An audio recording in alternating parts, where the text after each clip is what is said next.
This is the Entertainment Answer.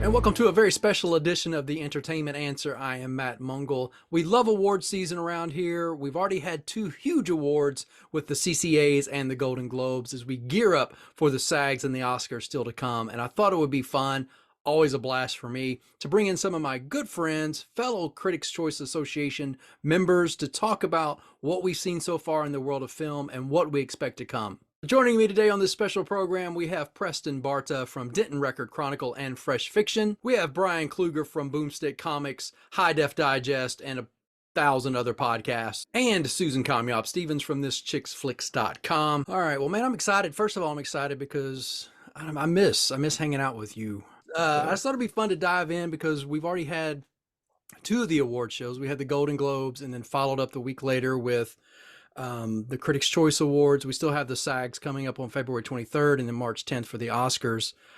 SAGs are usually what they are, but I just wanted to kind of test the waters where you three are as what you think. First of all, were there any surprises of what we saw at the CCAs and the Golden Globes? And is this a foreshadowing of what the Oscars are going to be? Are the Oscars going to just follow suit with what we've seen so far? Are they going to muddy the waters? Preston, I'll start with you. First of all, it's turned into an Oppenheimer-Barbie war, which we saw through the summer. I don't know if we expected that in awards season. Are you surprised by that? Not too much, because I personally put Oppenheimer higher up on my list than Barbie, as much as I thoroughly enjoyed Barbie.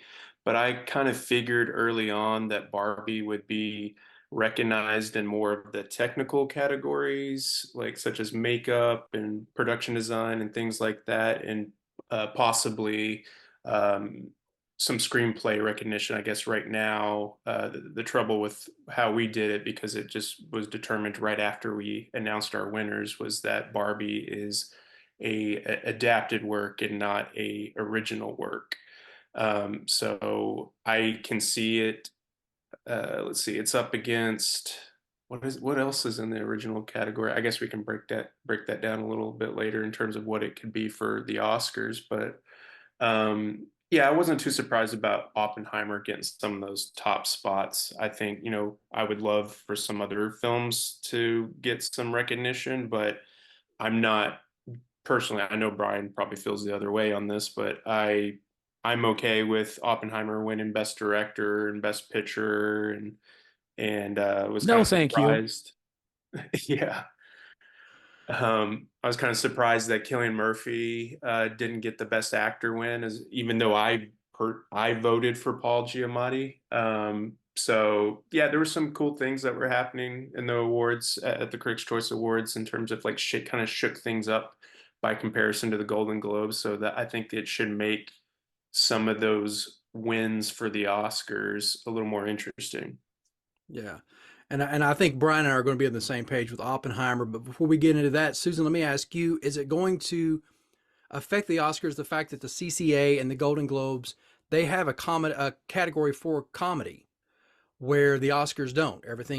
Is that going to hurt films like Barbie and Poor Things when you have to put everybody in the same bucket? Or are we going to see Oppenheimer rise to the top and the Academy not really taking Barbie as serious for film and acting and is supporting like we've seen? I don't think Poor Things is going to be the contender for Best Picture when it comes to the Oscars. I think you bring up a good point. The fact that a lot of like with having a comedy category is giving Barbie something, and I think that's what both award show wanted to do. Golden Globes decided to go the lame route and do a box office achievement, which was not my favorite because that's just math. But we did the comedy and we gave them that. So there is still a slight chance that the Oscars might go Barbie route if they want to shake things up. And they have. I think that the SAGs will be telling with their I don't know off the top of my head. Do we know what the cast, the top award for SAG nominees are? Like Best Ensemble? Yeah, Best Ensemble. Who all got that? Is Barbie in there? Let's see. I think It'd be Barbie is in there. Yeah, Barbie, Color Purple, American Fiction, Killers of the Flower Moon, and Oppenheimer. Okay, so I think that'll be telling, and I say that because the year that Coda won, Coda was not on the map at all. But then all of a sudden, Coda won that SAG for Best Ensemble, and it changed the narrative completely. It got on a hot streak like that to win Best Picture, and nobody saw that coming. So I think because of that, if Barbie pulls a SAG for Best Ensemble, they are not out of the running for Best Picture. And I do think it's going to be between Barbie and Oppenheimer. I did not see that coming into award season. I did not think that that was what we were going to. But I mean, I personally would like to see Barbie win over Oppenheimer, but that's just me. Yeah, but See, I even think going that deeper into the acting categories, is the Margot Robbies and the Ryan Goslings, are they out of a shot for the Oscars, where they've had a chance in the world where you have supporting actor in a comedy or actor in a comedy or musical? Now that that's gone, are we going to weed those out? Even Emma Stone, who she's been my front runner for Best Actress the whole season, still is for Poor Things, is going to be tough for her to win out over the drama of a Lily or somebody like that. I mean, I think Emma Stone now is the front runner for sure, but I wouldn't rule out Lily. I think Lily still stands again. SAG will be telling of it. SAG is a big teller of that. But as far as, I mean, I think we can all agree about the supporting actor, but I think the supporting actor, they're wanting to give it to Robert Downey Jr., which is completely, it's just a lifetime achievement award. If you put his performance side by side any one of the other nominees this year, that is not, he did not do better than them. Susan is correct. Susan is correct. Yeah, and Brian, I was going to go to you on that because I think you and I are in the same Oppenheimer camp, where Oppenheimer was not my favorite film. I don't think I voted for it in any category. I didn't either. Any nomination, except maybe cinematography. I maybe not definitely not cinematography. Ugh. So are you in the camp that RDJ's wins have been more of a fan thing from critics, who love Robert Downey Jr., and from the Golden Globes, the drunk uncle who just said, hey, let's just do that? Do you think the Oscars are going to go that same route, or do you think that his reign is over? Oh, I don't know if of this year, his reign is over this year. Yeah, for the Oscars, are the Oscars going to give the supporting actor to Robert Downey Jr.? He'll definitely be nominated, and I think Oppenheimer going into the Oscars has the best chance out of any other movie, unfortunately, to win all of it.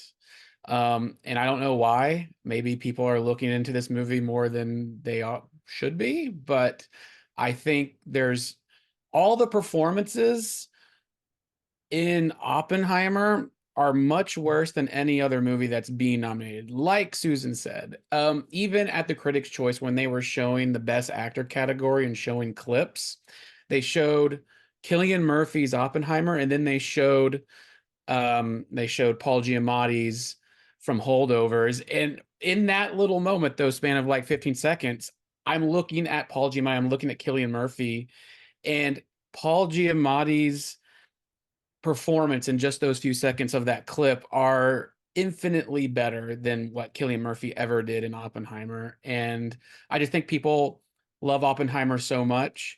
I think they have the best shot at winning all of it. Brian, can I ask you a question? What if they had selected the clip from Oppenheimer when he's given the speech after the bomb and he's taken in the emotions of what he has done?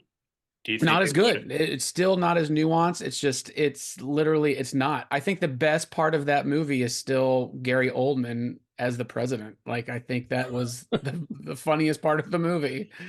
And I'm even willing to concede the fact that if you look at it from a cinematography, filmmaking, Oppenheimer was an incredibly made film. The fact that we had all the ways to see it, 8 theaters and outside of the in the total of America had the ability to see it in the 70 millimeter, whatever it was. As it was made, you can't take that away, that it's incredible achievement in Brian's filmmaking. like, I will. Oh, I can. I think Guardians of the Galaxy 3 looked better, honestly. Well, I'm not like, I'm in the middle with this Oppenheimer, but I actually am gonna say that I disagree with the fact I would give Cillian the Oscar for Best Actor over Paul Giamatti. And I know I'm probably unpopular here with that opinion, but I think Killian's performance was pretty great. I like Paul Giamatti, but I know I texted this with Matt. His character in the Holdovers is just another version of the character he always plays in every movie. He just plays the same character in different degrees of Paul Giamatti. He even said that in his press conference that we listened to. He plays the same cranky old white guy. Like, And Was I he bring this cranky in question that up Rock every movie? year. Was he cranky in the Earthquake movie? I don't know which one that It was, is. he was in a movie with The Rock. I didn't watch And that. it San was Earthquake. Andreas. He's San very Andreas, yeah. that's practically the win-win. And I liked his character in Win-Win more, but not to say that Paul Giamatti doesn't deserve an Oscar. If he wins, I'll be happy for him. But I just think it wasn't that far of a stretch from what we've seen him play before in comparison to Cillian Murphy's performance. But seeing Killian win for Golden Globes and then Paul Giamatti winning for Critics' Choice is now it's 50-50. It's crazy. I think that's great. It's because nobody knows right now. It's up to anybody. Yeah, But it's then gonna with the Oscars, if we're talking Oscars, well, if you're talking SAG, it's actors voting for actors. And with Oscars, it's producers, directors, writers, actors voting for each other. Well, but in the Oscars, the people who vote for actors are only the actors still. It's Right. the Academy members who are actors. So that's why when we watched the SAG last year and Jamie Lee Curtis won for Best Supporting Actress, it was pretty telling that she was going to win at the Oscars, which is what happened. So it's not always a guarantee, but it's a really good predictor in the acting categories. And just to clarify, Paul Giamatti did win at the Golden Globes because he was in the musical comedy So section. the musical Because comedy. that's what yeah. started the whole viral burger thing. Yeah. Right, yes. Yeah. Right. Yeah. And I feel like I ask this question every year because I mean Paul's been my ride or die since I saw the Holdovers. All three of them, I think, as an ensemble, they're great. The film to me is just tops. But I also have to be honest with myself and say, is a great character written more than it is performed? As Susan brought up, Paul Giamatti's being Paul Giamatti. Could we have inserted any other actor in there with the way this film was written and the way that it was directed and still got maybe not as great as Paul's, but got pretty damn close to what we saw Paul do just because of how well it's written and directed? I don't know if I would have believed anybody like Edward Norton or somebody like that in that role of Paul Giamatti. I think Paul Giamatti, the way he looks, his mannerisms, his nuanced performances of facial expressions, I don't know if anybody quite handles like subtle heartbreak as well as he does. And it's just you feel for him in that. So I don't know if anybody else, because I mean, again, I like Edward Norton, I like a lot of actors, but Paul Giamatti like drove this home. And even if it was made for him, he killed it. I didn't see Paul Giamatti in that role. I saw that professor in that role. Yeah, I think that's fair. I would say the exact same thing. I feel like to Susan's point about that we've seen him kind of stretch these muscles before as an actor in other films. Yeah, he's very good at playing like sarcastic people or somebody who's like the smartest person in the room type of guy. But here, like he can show that level of himself, but like what Bryan was saying, like there's something boiling underneath, and I think there's a particular moment, and there's a still that's been going around on Twitter of this feeling of, there's a moment in the film where he gets like this news of disappointment when he's at a party, and to kind of just make you feel the life of him in one moment and then just feel for him in another is really quite spectacular. And there's a couple of moments like that where there's a moment with Dominic DeSessa like later in the film where he's trying to challenge him in front of one of his old buddies, and then they have a conversation inside of a liquor store, and there's moments like that that feel like it's taking it above what we've normally seen for him. And it might be because the script is so finely tuned that he's taking his skill set and just, I don't know, sharpening the utensils or whatever you want to say. But I feel like if he's done that kind of performance before, this is very, very much the top that he's ever done. And if you put that against Cillian Murphy, I think Cillian Murphy has kind of done stuff like this, but that whole script is so wordy. Like he have to talk so much in that and say equations, and I believe how smart he is. And then there are some moments where, like I was mentioning with that particular scene, where you kind of feel for him, and especially toward the end when it's like him versus Robert Downey Jr.'s character. So I don't know. They're both very spectacular performances, but like Matt, like I'm very much in Paul Giamatti's corner, and I'm hoping that he'll pull off the win. However, I would not be disappointed if Cillian Murphy won.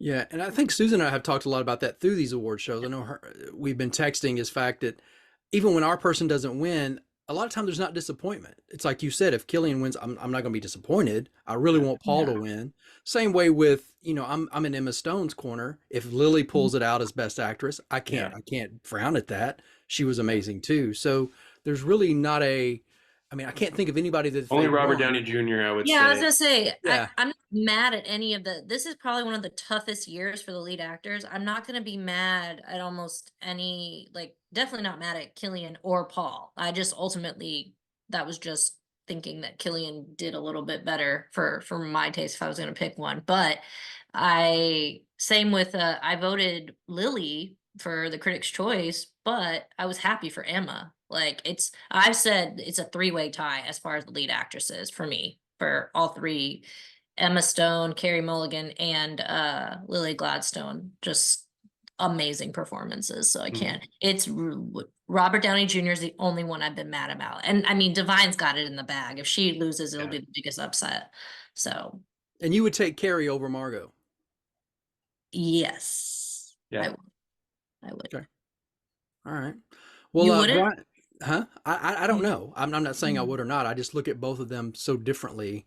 I don't know. There's just something very beautiful about what Margot did. That whole Barbie film is just special on so many levels. I'm glad she was nominated. Me too. Yeah, She should be nominated. She absolutely should. And again, I wouldn't even be mad if she won either. But if I'm just like, those three brought some sort of emotional, like, feeling in different ways. Mhm. So Bryan, would you have predicted 8 months ago that you and I we would all be sitting here talking about this, and a movie that was 3 hours long, directed by Martin Scorsese, starring Robert De Niro and Leonardo DiCaprio, would not even be a topic of discussion? That it's not even in the talk? I think that's the craziest thing about this whole awards season is the 3.5 hour movie Killers of the Flower Moon, with such star power and Scorsese not winning a goddamn thing, and it's so great. I love it. It's I guess it didn't win anything, huh? Hasn't won anything yet. I mean, it's getting nominated for everything, but it is going home empty-handed every time. Lily won a Golden Globe. Mm-hmm. She did win a Golden Globe. And it's been getting some stuff in, was it a National Board of Review or something like that? Like at a certain point, I really thought it was going to be Killers of the Flower Moon versus Oppenheimer, but now Me too. Susan said, Me too. kind of moved over to the Barbenheimer thing. Yeah, that's totally what I thought. I thought it was going to be Oppenheimer and Killers. I'm glad Barbie's the one, because I want to see Barbie pull through. Right. Of course you do. I mean, I do too. I want to see Barbie get all of the awards, and it's winning. Like, it might not be winning Best Picture and Screenplay, but it is winning. Like, it won several awards at Critics' Choice and Golden Globes. But with Killers of the Flower Moon and Oppenheimer, Killers of the Flower Moon has every box checked to win the Oscar, and it's not, and it's crazy. Maybe it's just, like we've said in our reviews, it's redundant, it can get tiresome. We've seen it before, and it's ultimately forgettable for the most part. Minus everybody's talking about Lily Gladstone. It's I think people are gravitating more towards Oppenheimer and Barbie. Because Barbie and Oppenheimer was in the news. You remember it. They're both billion-dollar franchises, where Killer of the Flower Moon had a little Apple release for the most part. I mean, it was in theaters for a little bit, but I think most people forget about that. Yeah, it's kind of like Gangs of New York all over again, because that movie got like 10 nominations at the Oscars, 0 wins. But the number one thing you remember from that movie is Daniel Day-Lewis's performance, so you can stack that against Lily Gladstone and everything else not really getting as recognized. Well, I think part of the problem is exactly what you said too. Like, Killers of the Flower Moon is, I think Martin Scorsese, and this was the same deal with Irishman. He's doing the same formula pretty much. Yeah. He's not breaking any. It's not anything memorable or unique. It's just kind of like we've seen this story before, just changed up a bit. So I don't know. I just think that people, it's tired. It's a tired, like, Yeah, I agree with you. The only thing that kind of makes this one a little more interesting is like the final moments of the film yeah, where it yeah. just Yeah, he kind of did something a comments little on different. He did I mean, something different at the end. Yeah. That was right, it. because you have all these characters and it's like very slow world building, and then like in comes the home run hitter, Yeah. Brendan Fraser, to like liven things up for a few minutes. And then you get that fun, Prairie Home Companion type of ending, literally. Yeah. And it's like a breath of fresh air, but it's like, oh my God, that took us 3 hours and 10 minutes to get to. And whew, and again, Leo and Robert Downey Jr. and everybody in that movie, as well as everybody in Oppenheimer. I just think, with as far as the actors and actresses, I think Cillian Murphy doesn't need to be in the running to me. I think Ryan Gosling did a little better job. Cillian- Or What are you talking? Wait, for lead actor or no, I'm just talking about acting in general. Well, Ryan Gosling's nominated for supporting Yes, he is, but will he be nominated for an Oscar. Oscars? I Yeah, think he so. will. I You think so. I think Yeah. so. Yeah. All Definitely. right. I Well, just it's the person who's the Charles Melton is Yeah. the one who's getting robbed of anything here, and don't even get me started. well, Like, he's brand new to the scene. know, which it's is- a thing, but it is a thing, and So it's is with Lily. Killers of the Flower Moon, it just Yeah. is crazy with She's the got amount of history on star her side, power though. behind it. Yeah. With Killers of the Flower Moon having the star power behind it, I can't believe it's not winning anything. It's like, I mean, I don't want it to.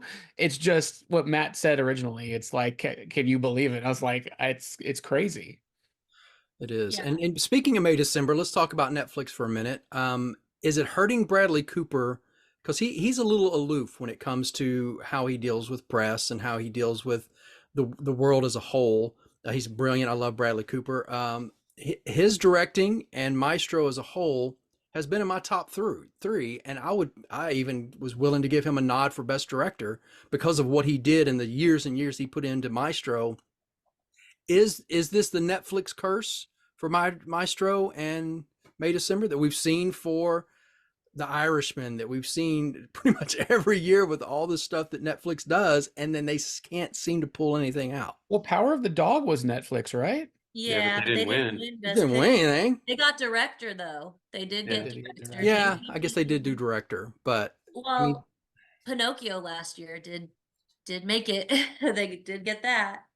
that's true. But I just feel like, I mean, with Maestro and what Bradley did, is he going to get any recognition from he'll probably get nominated. Does he have a chance of winning an Oscar No, for on any level? Acting? no. No, whatever nothing? chance he had was going to be at the Critics' Choice, and once that left, he's lost momentum. I think it's Yeah. going to keep up with the SAG is going to be either Killian or Paul Giamatti. I mean, no, I just don't think so. I don't know what's going on, but I think there's a personal reason with Bradley Cooper that we don't all know yet, or something. I don't know how much people like him. Really? Because I thought he was like likable and all. I like him, but I think there's something going on there, honestly. I think there's I mean, there was a whole discourse going on after the movie about, and even I kind of felt that when I saw the trailer. It's like, is he trying, like, how much does trying versus actually genuinely or naturally having talent is kind of up for debate. And so if you watch the film, I guess you can kind of decide for yourself. But yeah, I think he's just going to be nominated for, or his film will be nominated for things. But yeah, like Susan said, it's not going to sneak anything in, I don't think. no, Yeah. he'll get enough nominations. I mean, maybe he'll snag a technical. I have no idea. I don't think so, though. I think Oppenheimer is getting a lot of like the cinematography and the score and stuff like that, while as Barbie is getting the like production design, the costume, the makeup, that kind of stuff. So, But I mean, all right, Matt. You said it. It seems like you like Maestro more than all of us. You said it was in your top three. I love If it. Maestro is I like nominated Maestro too. in your top 5 category, or you too, Susan? It was in my top 10, But not top 3 though. not in my top 3. Yeah, not top. I'm talking about top 3. So Matt said it's in his top 3. And if you have Maestro in the main categories of the Oscars, even if it's in your top 3, are you voting for anything Maestro when everything else is nominated? See, and that's the thing. Then it comes down to like I've always done, and I think we all do this as human beings. There's movies that we love, but then we understand that we love them for different reasons doesn't make them award worthy, if that makes sense. So I would be more than thrilled if Bradley won. In fact, I voted for him for the CCA only because I knew he wasn't going to win, but I could go to sleep going, I did what I could, I threw a bone to the guy. So yeah, I mean, I mean, other than Greta, I can't think. I mean, everybody's Christopher Nolan, Christopher Nolan. I would love to see Greta win the Best Director, but if she doesn't and Bradley did, I would be cool with that too. They would be my top 2 in the directing. I can't think of another director. Who's your leading director right now? Since you don't like Oppenheimer, who's your top director? I mean, she won't be nominated, but I think Emerald Fennell is probably the best director of the year, but I'd give it to Alexander Payne over anybody. Over Greta for Barbie, really?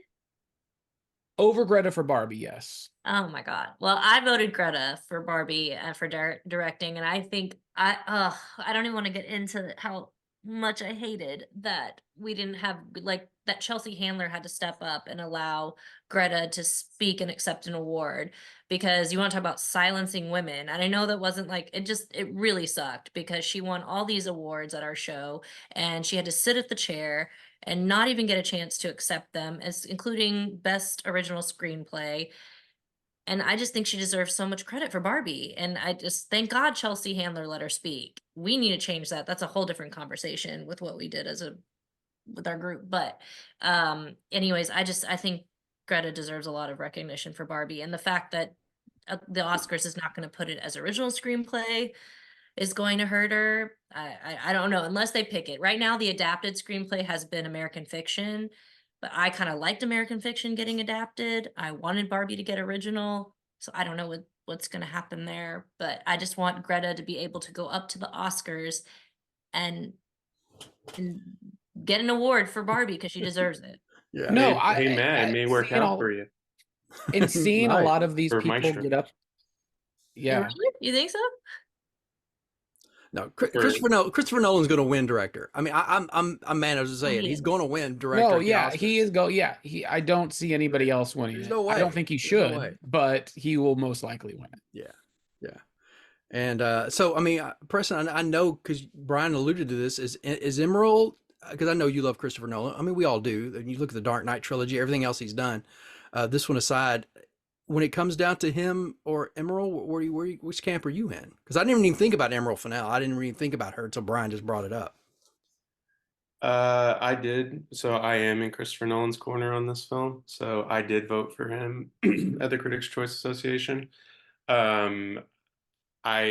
Yeah, in terms of like all the other people that are in the running, like I wouldn't beat it. I don't know. I don't know if it's because I'm getting a little bit older and I don't care as much, but I'm just like anybody could win. It's fine. I mean, Right. I get more, I get more excited by the recognition in the nominees more than the wins themselves, I would say. Mhm. Like, I really hope like somebody more than Greta as a female director gets recognized, whether it's Celine Song or the filmmaker of Anatomy of a Fall, which I feel like sometimes there's always in the Oscars, there's those international films that kind of sneak into these like main categories every now and then. I could see something like that happening, but for winning, I think it seems like it's going to be Christopher Nolan at this point, but would not be disappointed if Greta won, and I just hope Greta gets something. I think when we were talking about Margot Robbie earlier for acting, like she produced that film. Like it feels very much hers. Like Mhm. she made the choice with Greta. She made all these decisions that it's like we need like a best producer. I know that technically that is film at Right. this point, but like that there needs to be some recognition with that too. But yeah, overall, Yeah. Now, do Nolan. you think the fact that I think from what I've seen, Saltburn has been one of the most talked about social media driven reacted Yeah. shows that have hit streaming or theaters in such a long time, is that going to make the Oscars stand up and maybe see it more, where the Golden Globes and the Critics' Choice really sort of didn't? Does that social media drive of the reaction of Saltburn going to help it or hurt it, or neither? You mean like actually make it win? Not win, but maybe get more nominees than it would have if there wasn't the social media reaction that we've seen. Would it be No, I think the forgotten by social the Oscars? media helps it. But I think, I mean, if Oppenheimer didn't come out this year, if it like came out next year, I think Saltburn would be getting more praise than it has. But everybody's on the Oppenheimer wagon, and I think a lot of people are on the Barbie wagon too. I think those are the two movies to really beat this year and everything. I think it really is going to be those two to really knock it out. But with Saltburn, I think the social media helps it. And that's a good question. Let's move Oppenheimer from the equation. Do you think Saltburn is the other film that moves up, or does Barbie just gain momentum and things like American Fiction or Anatomy of a Fall or Poor Things? Does Poor Things then become, because I mean we can't count that out, for that was an amazingly done film. Poor Things is amazing. Yeah, I mean, I even agree. for director. I mean, yeah, none of that would surprise me for direction, for film, for acting, supporting. You take Oppenheimer out, and I think Poor Things maybe even gets more momentum. I think if you take Oppenheimer out of the equation this year, I think all of those movies we just mentioned, those 4 or 5, all have a fairly close to equal chance of winning. It would be very difficult. But with Oppenheimer in it, I think most of the votes are going to Oppenheimer. You wouldn't think that Barbie would just like kind of like elevate and so like push up to the front? No, I think people would look at it. I mean, again, I think it's the whole comedy aspect thing. Even though I loved Barbie, it's in my top 10 movies. It's great. I think there's elements that are not great to it, but I love everybody in it. And I wanted to say it earlier, but I think out of watching the Golden Globes and the Critics' Choice Awards so far, and everybody getting up and speaking, man, when Greta got up to do her thing at Critics' Choice, she was like one of the most genuine people that she loved to be there. She was so excited. She didn't have a canned speech. She didn't have any of that. She was just so happy. And I love that. And I am definitely rooting for her. And like if Barbie wins Best Picture and she wins Best Director, I am standing up and clapping. I will be happy. I absolutely will. Dissed the CW. The what? And meanwhile, Chris Nolan dissed the CW. Yeah, he did. He did Yeah. diss the CW. Yeah, well, I mean, it's a laughing point. I mean, we all talk about the joke of us being the CC Awards being on the CW. I mean, Chelsea Handler said it's a joke. Like, when are you going to see Oprah on the CW? When are you ever exactly? Going to see She's like, no, she said Oprah is so powerful that you're watching her on the CW. Yeah, that's how passionate she is about this film. You're seeing her on the CW, which is true. A Color Purple, another film that just kind of I had high hopes for. I thought maybe it could be a contender, but then they started singing, and everybody was like, "Oh, the passion and the power that was in the original film and the book just seemed to kind of leave." I don't know what happened. It's insane that people are actually nominating that. It's crazy to me. Preston, have you watched it yet? I mean, I know why, but it's it's not because it's good. There are some powerful moments in it, and there's some powerful performances in it, but not to the level. The very of beginning, the exactly what Brian said. The very beginning. The first 5 minutes had me, and then nosedived quickly. I mean, the final scene still is pretty impactful, but from what I hear, not nearly to the level of people who saw the original film or read the book. It was just like, man, it's like a freight train. So that's another one that's kind of, I think, fallen to the wayside. So. I mean, I don't know. I mean, if you look back at the history of the Oscars, you take away the SAG, you take away the Critics' Choice, everything that's happened with everything else. I mean, with the history of the Oscars, seeing The Holdovers win Best Picture, or seeing a little small film like that is just very endearing, or even something that's just old school Killers of the Flower Moon. I mean, both of those, I wouldn't be surprised. The Oscars are always, I don't know, they don't always follow the same train when it comes to Best Picture. All the other subcategories maybe, but they have been known to just kind of just go their own route. Do you see any of those surprises coming up at all? Anatomy of a Fall. That's I the was one going to say that the holdovers. I think the I would Holdovers. love to see the Holdovers win it all, but I just, man. It's like the type of movie the Academy likes, and Yeah. it's got all of it going for it. But man, with Oppenheimer and Barbie, it's gonna be a tough sell. It's gonna be a tough sell. I think I Holdovers would is a dark horse. I was when Giamatti won at the Critics' Choice, I stood up immediately. I was the first person in the room to stand up because I could not believe it. I was like, "Wait, what?" Did not expect it for Yeah. Paul Giamatti to win. Yeah, and you mentioned Anatomy of a Fall. I mean, we've had some. I mean, films that are normally just in the international category. Films like that, Society of Snow, Godzilla minus one. Zone of Interest. Yeah, I mean, those are some strong films this year too. That's going to be usually. It seems like a given on the international side, but I'm kind of interested to see where the Academy goes on that. I would love to see Godzilla minus one win. Oh, I want to see Godzilla minus one win only for a Godzilla to win an Oscar. I mean, I don't think it should win really the best foreign film, but I want Godzilla just to be like set at the Oscars and win.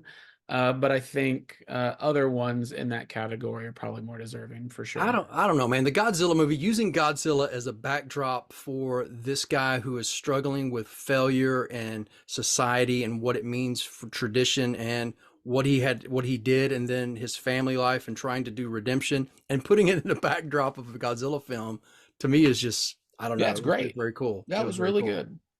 You know, and Godzilla's not, but you know, I've been going back and watched some of the other Godzilla films in the MonsterVerse, and Godzilla doesn't really show up much in his own movies. He really doesn't. He'll just kind of pop up every now and then, do something, and he'll swim away. It's funny. So, I think he was Good to get that decently actor. in Godzilla minus one, which is why I enjoy that. yeah. No, All right. Well, in the couple of minutes we have left, we've talked about a lot. Obviously, we're going to get together again after the Oscar nominations are made. We're going to break those down, and then once we see where the smoke settles there. But any other predictions, surprises, anything else you want to share before we head out of this episode? Anybody? I'd love to see Air come into play. Yeah, I want Air to be nominated for Best Picture. Oh Me my too. God. That's still my number one favorite film of the year. Because of one of the best movies of the year. We haven't talked about it so far, and it hasn't been nominated for Best Picture in any of it. And How is it different than no, any it other got sports nominated film? in the Globes, Brian. Oh, it did? Yeah. But it didn't win. No, but it did get a Best Picture, I think, comedy musical. But yeah. I just feel like I've seen this story on every. I mean, there's 100 movies on Prime right now that are just like Air. I mean, No, we've there's seen not. them. It's like, oh yeah. The only way. two movies to me of last year that were like that were Blackberry and Tetris. In Air, I feel like got into this whole deep conversation about like process, about like what goes into these little micro decisions that you never think about. On top of, excuse me, the end is so poetic with like this forward thinking that it has about like all these accomplishments and failures that Michael Jordan's going to have. And I feel like it packaged it up in this way that felt more meaningful than some of those other films that deal with that. Like all throughout, like even the relationship between Matt Damon and Jason Bateman in that film about parents and just being somebody trying to do their job to the best of their ability felt more earned and heartfelt than some of those other films that dealt with those themes. Yeah, I agree. Yeah. Well, fair enough. Well, maybe the Oscars will stand up and take attention to that. I know. Did Susan you will be more so understand excited. Air, Matt? I did understand left the Air. room. Yeah, it's one of my favorite hoodies right now. Oh, I like it a lot. So, but I just don't get the excitement. So anyway, it's always great to get the feedback and to hear what you three have to say, because it's just, I don't know. I just love talking movies about that. So again, the Oscar nominations will come out soon. The Oscars are March 10th. SAG Awards are February 23rd. So we're going to find out and see where the momentum keeps going, and be sure and check back, and we'll break all those down once the nominations are there. Maybe there'll be surprises, maybe not. So anyway, I'm hoping for Megan to get nominated for something. And thank you for having us. was that this year?